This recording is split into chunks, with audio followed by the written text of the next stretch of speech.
Loin de moi l'idée de dénigrer les tentatives de regroupement africain, surtout avec la balkanisation de la conférence du Berlin.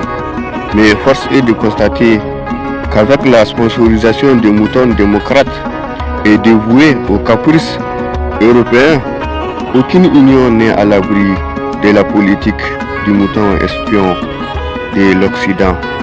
Après tout, même l'Union africaine n'a pas fait l'unanimité. À plus forte raison, l'UEMOA et la CEDEAO. Même le Conseil africain et malgache pour l'enseignement supérieur n'a pas été épargné par les ravages du néocolonialisme. Car cette dernière institution a eu le culot et le malheur de décerner un témoignage de satisfaction à un mouton du Sahel. Je ne sais pas, peut-être pour avoir poussé un système éducatif archaïque et rudimentaire avec des universités publiques gangrénées par le retard académique. Selon un adage, au-delà de ce que les yeux voient, il y a ce que l'esprit doit nécessairement comprendre. Et je suis sûr que le conseil qui siège au sein de l'UEMOA, c'est que le franc CFA est le cancer qui mine toute l'économie de l'Afrique de l'Ouest. Et je suis sûr que le conseil qui siège au sein de la CEDEAO ne cesse d'être utilisé par la France ou l'Europe pour intimider la démocratie africaine.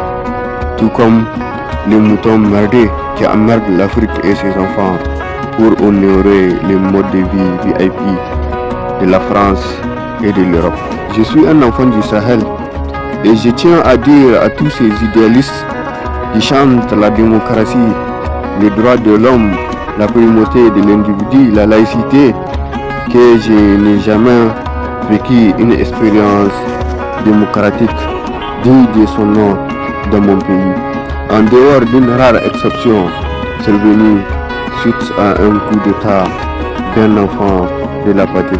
Et je sais que le néocolonialisme ne cessera jamais de compromettre l'unité, l'intégrité, la santé, l'éducation et le bien-être de tous les enfants de l'Afrique à des milliers de kilomètres de la jeunesse européenne, munis d'un chauffage, de la climatisation, de l'éclairage, du gaz, d'une piscine et même d'une assurance santé.